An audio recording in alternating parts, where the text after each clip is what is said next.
योगी जी आपके नाक के नीचे सब कुछ हो रहा है और आप सिर्फ भगवा धारण करके जो है मंदिर में थाली ताली बजा रहे हैं।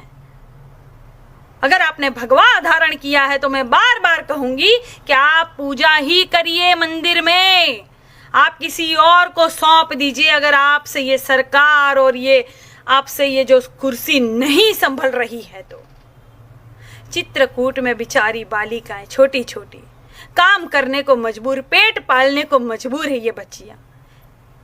इनको अपना वेतन नहीं मिल रहा है, वेतन नहीं मिल रहा है और वेतन ये मांग रही है तो सामने वाला उसका फायदा उठाएगा, हाँ, उसका बलात्कार करेगा, यौन शोषण करेगा, तब वो उसको वेतन देगा और तब ये बच्चियां अपना पेट पालेगी। नमस्कार, मैं काजल निषाद। कहते हैं कि रामचंद्र कह गए सिया से ऐसा कलयुग आएगा, हंस चुगेगा दाना और कौवा मोती खाएगा। क्यों भक्तों, सही कहा ना हमने? तो बजाओ ताली और थाली। और हमने इसीलिए ऐसा कहा कि ये कलयुग तो आ ही गया। उत्तर प्रदेश की धरती जो इतनी पावन मानी जाती थी, देवताओं की वास की धरती ये जो मानी जाती थी, अब वो ही आपराधिक गढ़ बनता जा रहा है। रोज रोज कोई ना कोई गुनाह और कांड होता ही रहता है उत्तर प्रदेश में।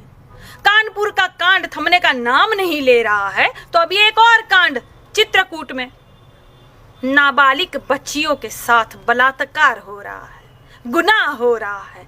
योगी जी आपके नाक के नीचे सब कुछ हो रहा है और आप सिर्फ भगवा धारण करके जो है मंदिर में थाली ताली बजा रहे हैं।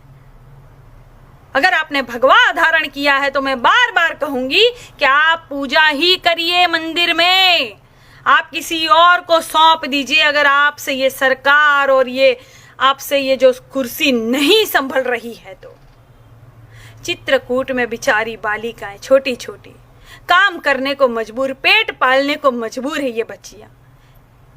इनको अपना वेतन नहीं मिल रहा है, वेतन नहीं मिल रहा है और वेतन ये मांग रही है तो सामने वाला उसका फायदा उठाएगा, हाँ, उसका बलात्कार करेगा, यौन शोषण करेगा, तब वो उसको वेतन देगा और तब ये बच्चियां अपना पेट पालेगी।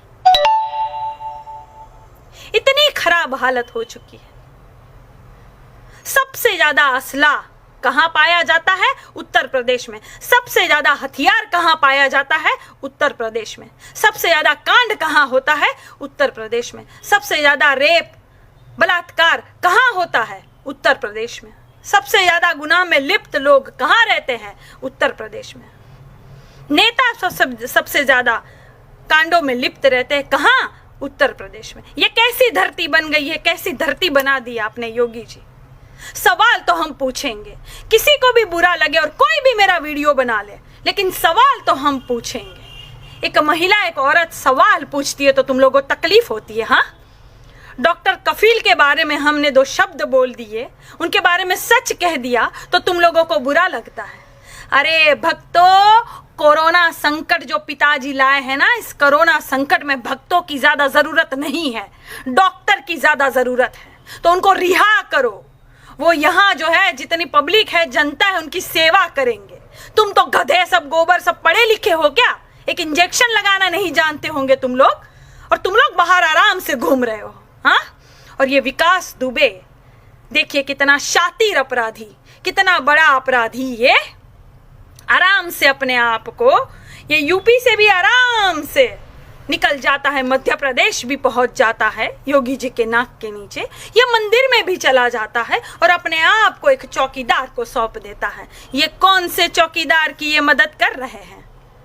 कौन से चौकीदार की ये मदद हो रही है? हो क्या रहा है ये?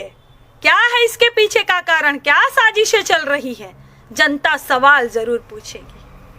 इतनी आसानी से फिल्म की स्टोरी चल रही है, देखो जनता को बिल्कुल अच्छे से उल्लू बनाया जा रहा है और जनता एकदम जो है अब कहेगी वाह, ये देखो पकड़ लिया शातिर को। एनकाउंटर से बचाने के लिए किया है क्या? हाँ, भजाने के लिए किया है क्या कुछ? हाँ, सवाल तो हम पूछेंगे, सवाल तो हम पूछेंगे। आप हमें रोक नहीं सकते हो। और जो ये मैं गोबर उन्हीं लोग को कहती हूँ जो गालियां लिखते हैं, और तुम लोग का नाम लेके कहती हूँ क्या? किसी का नाम लेके कहती हूँ क्या? तुम लोग सीधा नाम लेके गालियां देते हो, तुमको शर्म नहीं आती है? और मैं बाकी सारे भारतवासी, जितने भाई जो मेरे साथ है, जितने भाई बहन मेरे साथ है, उन सबको कह देती हूँ कि आप लोग क्यों नहीं आगे आते हो मेरे लिए? मैं तो भारत की आवाज उठा रही हूँ, मैं तो सवाल पूछ रही हूँ एक नागरिक होने के नाते, तो आप लोग क्यों नहीं आते हो? आप लोग क्यों वीडियो बना के ये नहीं कहते हो कि ये बहन तो सही कह रही है? सवाल पूछना तो हमारा संवैधानिक हक है भाई, हम सवाल तो पूछेंगे कहीं गलत हो रहा है तो आप क्यों नहीं कहते हो कि ये जो टुच्चे लोग हैं 2 टके के, ये गालियां देंगे किसी महिला को, किसी पुरुष को? क्यों? और जो गालियां देंगे उनको मोदी जी खुद फॉलो करेंगे। कैसी सरकार है ये? कैसी सरकार है ये? क्या से क्या हो गया? अब हम आजाद भी नहीं है क्या? सवाल भी नहीं पूछ सकते हैं क्या?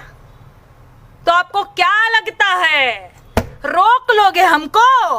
रोक लो, जाओ रोक लो, जितना चाहे उतने वीडियो बनाओ, जितने चाहे उतने नाम से काजल निषाद के नाम से आईडी बना लो, लेकिन सबको पता चलेगा कि हमारा रियल आईडी कौन सा है और हम क्या बोलते हैं। और तुम लोग को क्या लगता है कि किसी के भी नाम से वीडियो बना दोगे, मुसलमान का नाम लिखकर हमको गाली दोगे, तो हमको ये लगेगा हाँ मुसलमान हमको गाली दे रहा है, तो हम उनके अगेंस्ट हो जाएंगे? हाँ, अरे हम हिंदू मुस्लिम नहीं करते हैं, हिंदू मुस्लिम तो तुम करते हो, हम तो सिर्फ भारत की बात करते हैं, हम तो एकता की बात करते हैं। और तुम्हारी वो एकता कपूर की सीरियल बनाने वाली अभिनेत्री स्मृति ईरानी कहाँ एकता की बात करती है? उन्नाव कांड इतना बड़ा कांड हो गया था, भाजपा नेता बलात्कार किया था एक बच्ची का, तो एक पत्रकार सवाल पूछने के लिए आई थी स्मृति ईरानी से, तो हटा दिया उसको और फट से गाड़ी में बैठ गई मैडम। अरे मैडम, आपसे सवाल नहीं करेंगे क्या? एक महिला हो तो महिला का दर्द तुम नहीं समझोगी तो कौन समझेगा? हाँ, तुम उस उच्च स्थान को ग्रहण किए हुए हो, हमारे जैसे आम थोड़ी हो तुम। हम क्या है, हमारे पास क्या पद है, हम क्या कर सकते हैं? पत्रकार हमसे थोड़ी सवाल पूछेंगे, तुमसे ही पूछेंगे ना सवाल। तुम सत्ता में हो तो तुमसे ही पूछेंगे। खबरों में बने रहने के लिए फोरम 4 को सब्सक्राइब करें और नोटिफिकेशन पाने के लिए बेल आइकन दबाएं।